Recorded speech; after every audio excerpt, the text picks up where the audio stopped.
मेरे प्यारे योद्धाओं, आज मैं आपको बताने की चेष्टा करूंगा और वो ये है कि नवोदय का फॉर्म निकल गया। बहुत दिन हम आप लोगों से विलग हुए। वजह ये था कि छुट्टी थी और जो मेरा सेटअप है किसी तरह मैं इसको सेट किया हूँ छोटा सा बोर्ड ला करके, ताकि आप लोगों को बता सकूँ। और अब दिन दूर नहीं है, आज मैं आपको नवोदय बारे में पूरा सारी बातें बताऊँगा।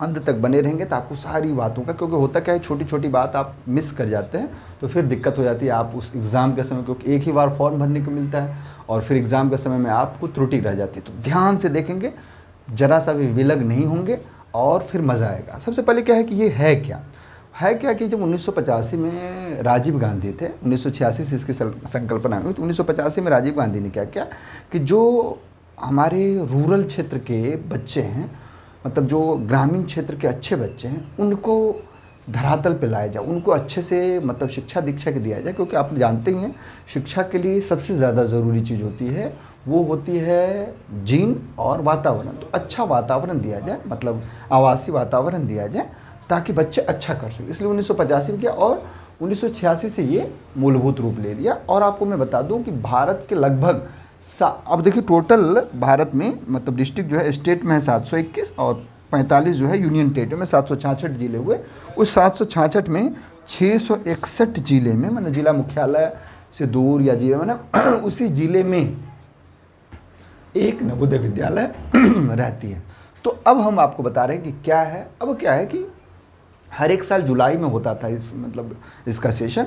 अब क्या क्या कि नहीं, मार्च से ही इस सेशन की शुरुआत होगी। और उसमें छोटा सा बदलाव क्या किया गया कि सबसे पहले ये होता था कि कोई भी कहीं का भर सकता है, बस वहाँ का मतलब वहाँ पढ़ते रहना चाहिए। अब है कि नहीं, उसका रेसिडेंस मतलब उसका जो निवास है वो भी उसी ज़िले में होना चाहिए जिस ज़िले से वो फॉर्म भरा है। अब देखिए क्या क्या है सेशन जो है।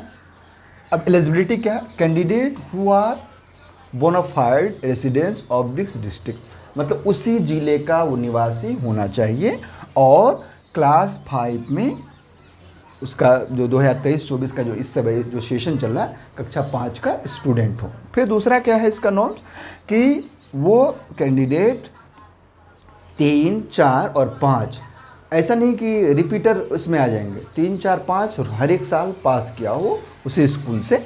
फिर है उसका डेट ऑफ बर्थ क्या होना चाहिए।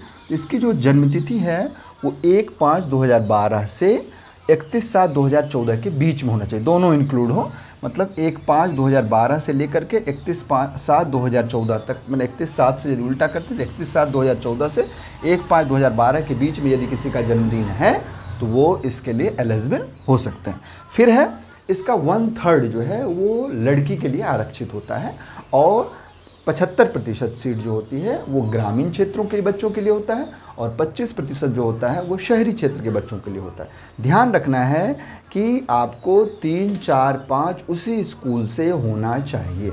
उसके बाद हम आते हैं इसके अप्लाइंग की।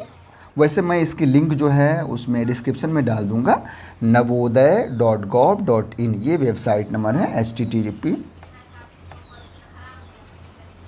अब क्या करेंगे आप इससे, अब है कि ये लास्ट डे आज से लेकर के आप कभी भी भर सकते हैं।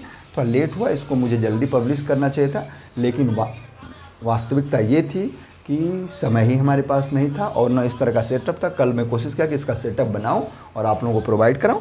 तो 10/8/2023 तक आप इसका फॉर्म भर सकते हैं।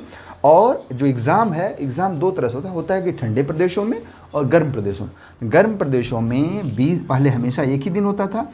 अब गर्म प्रदेशों में जो हमारा आपका क्षेत्र है वो 20 जनवरी को होगा और जो ठंडा रीजन है, जो ठंडा प्रदेश है, वहाँ 4 नवंबर 2023 को होगा। फिर हम आते हैं कि क्या क्या हमको लगने चाहिए।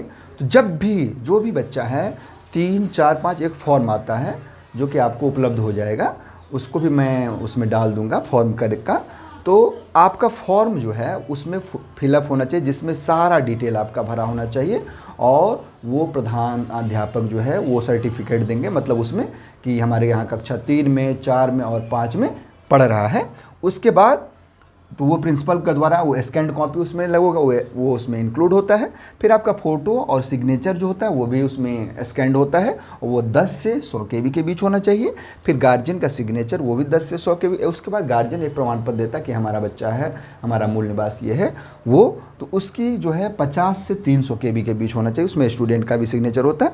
यही आपका है। तो फिर से मैं इस बात को जल्दी से दोहरा दूँ, आपका फॉर्म निकल चुका है, 10 अगस्त लास्ट डेट है, एग्ज़ाम आपका 20 जनवरी को होगा। आप वही बच्चे फॉर्म फिलअप कर सकते जो उसी ज़िले का मूल निवासी हो और उसी ज़िले में लगातार 3 साल उस स्कूल में पढ़ा हो, फेल नहीं हुआ हो या रिपीटर ना रहा हो। 3-4 फेल का तो अब सिस्टम ख़त्म है, लेकिन रिपीटर ना रहा हो, 3-4-5 उसी में पढ़ा हो। और प्रधानाध्यापक महोदय से आप इस बात का प्रमाण पत्र लेंगे, और उसमें आपके बहुत सारी चीज़ होंगे, वो प्रधानाध्यापक जानते हैं, वो भरेंगे और आपका फॉर्म फिलअप हो जाएगा। हम इसके लिए क्या किए हैं व्यवस्था, हमारे यहाँ इस बार भी छोटा सा ही था, लेकिन अब मैं सोच रहा हूँ ऑनलाइन के थ्रू आपके पास अधिक लोगों के पास पहुँच सकूँ। इस बार भी हमारे स्कूल मतलब हमारे एरिया में अभी तक जितनी जानकारी मुझे प्राप्त हुई है, 3 बच्चे को सफलता मिली है। मुझे अच्छा लगता है और पढ़ाने में, और मेरी कोशिश रहती है कि ज़्यादा से ज़्यादा बच्चों को मैं नवोदय विद्यालय से जुड़ सकूं। मैं नहीं पढ़ा नवोदय विद्यालय में, लेकिन बहुत सारे बच्चों को जोड़ सकूं, इसके लिए मैं प्रयासरत हूं। और आपको सारी डिटेल ऐसे आप देखेंगे तो सारा कॉपी मतलब जितनी जानकारी है, वैसे मैथ में आपके 19 चैप्टर होते हैं, रीजनिंग में आपके 10 चैप्टर होते हैं, हिंदी में आपके 4 चैप्टर होते हैं, चारों चैप्टर से आते हैं। अब जैसे हिंदी के क्वेश्चंस जो होते हैं वो होते हैं 20, मैथ्स के जो होते हैं वो होते हैं 20, और रीजनिंग के जो होते हैं वो होते हैं 40। इसमें 10 चैप्टर होता है, मैथ्स में 19 चैप्टर होते हैं, हिंदी में 4। इसी में से तो हिंदी जो है अहम भूमिका निभाती है, क्योंकि हिंदी आपके गलत नहीं होते हैं। थोड़ा मैथ टफ है, लेकिन आप आराम से पढ़ेंगे, सारा आ जाएगा। परीक्षा समय में घबराएंगे नहीं, आप सारे हल कर लेंगे और आपकी सफलता सुनिश्चित होगी। तो मिलते हैं हम अगले वीडियो में, तब तक खूब मन से पढ़िए और फॉर्म जल्दी से फिलअप कर दीजिए। डू योर बेस्ट, लगे रहिए।